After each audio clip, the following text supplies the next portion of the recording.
Family cemeteries can be goldmine of information for genealogy researchers, but I have to ask you a question. Are you really getting all the information and all the genealogy clues you possibly can when you visit one? Hi, I'm Lisa Lisson with the blog Are You My Cousin, and I help genealogy researchers lose the overwhelm and start finding their ancestors. Now, before we start talking about those family cemeteries, would you do me a great big favor? Would you hit subscribe? I don't want you to miss any of the new videos that I create here at the Are You My Cousin YouTube channel. Okay, so let's talk about those family cemeteries.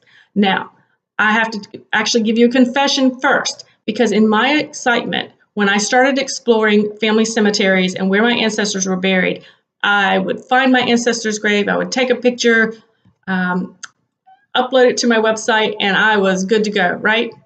Well, here's the problem with that. I missed so many clues that were in those cemeteries that I actually had to go back and redo the research. Not something any genealogy researcher ever wants to do, but I did it, and I'm thankful that I did go back to do it. So let's talk a little bit about what you find when you get to that family cemetery. So the first thing you're certainly looking for is your ancestor's grave. That's kind of the big thing that we're all looking for and that we're going for. And it's a fabulous find. But when you find it, you need to think about some other things as well. I want you to think about who else is buried close by. Who is right next to your ancestor? Who is buried the next row over? Who, if it's a family plot, who is in that particular plot if you're looking at maybe a family area within a larger cemetery, or maybe you find yourself out in the middle of the woods in a true family cemetery that only your family members there. Okay, well, if that's a family cemetery, who's there? Not just your ancestor. There might be multiple generations, but you want to know everybody in that cemetery, because if you are looking at that family cemetery out in the woods or next to a church, if you're looking at maybe a family, again, that family plot within a larger cemetery, if somebody was buried there, they were important to the family. They were either definitely a family member or they were very important to that family. So you need to know who that is. Now, you may recognize a lot of names when you get there and go, oh, I didn't know so-and-so was buried there. But you may also come across little grave sites within that you have no idea who that person is. You see the name, maybe you recognize the surname, maybe you don't. You're like, what in the world? Who is this? Mark it down. Take that information, because this person was important to your ancestor's family. And so because they're simply by virtue of the fact that they're there. So that research may become very important to you later in your research, even if it's not something that you would act on right then. Now, here's something else I want you to think about as you're looking at that family cemetery. I want you to think about why. Why is that cemetery there? You know who's there because we just talked about that. But why is your ancestor buried in that particular location? Why that cemetery? Why that location? Now, are you in a city cemetery? Maybe you're standing in a church cemetery with a large family plot for your family. Why? Why would they be there? Well, if you find yourself looking at this family plot or this family cemetery and you're next to a church, well, then maybe you want to start thinking about that church, and the church was important to your family, your ancestor, or his family. So then that's going to lead you to think, let's start looking at some of the church records. Let's pursue and see what we can find there and what church records are there.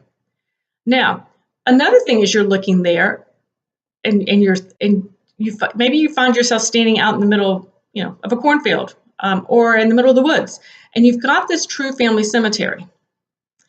Why is it there? Why is it in what we would consider the middle of nowhere?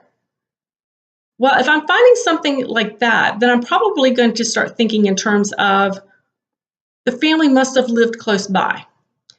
Could this have been original family property?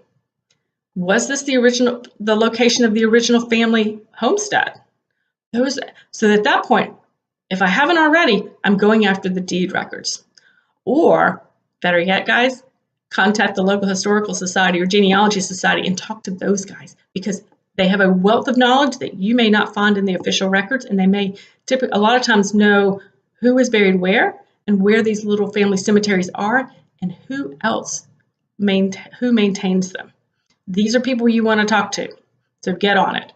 Okay, lastly, what I want to encourage you to do is spend some time looking at the gravestone itself of your ancestor, or any of the new ancestors you found, new to you ancestors, I should say.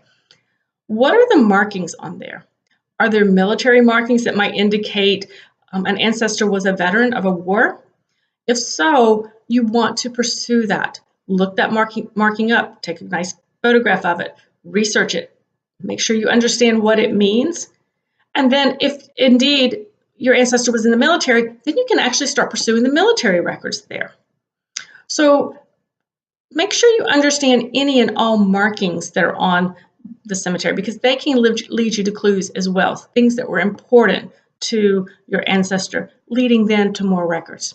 So next time you go out to do cemetery research, take your time. I think that's one of the biggest things that I can offer you, is to take your time and really understand what you're seeing. Find that ancestor's grave and then look around. Take your time and explore a bit. Okay, guys, before you go, I would love for you to hit that subscribe button so that you don't miss any of the great videos that I create here for the Are You My Cousin YouTube channel. Go out, have a great day, and happy ancestor hunting, guys.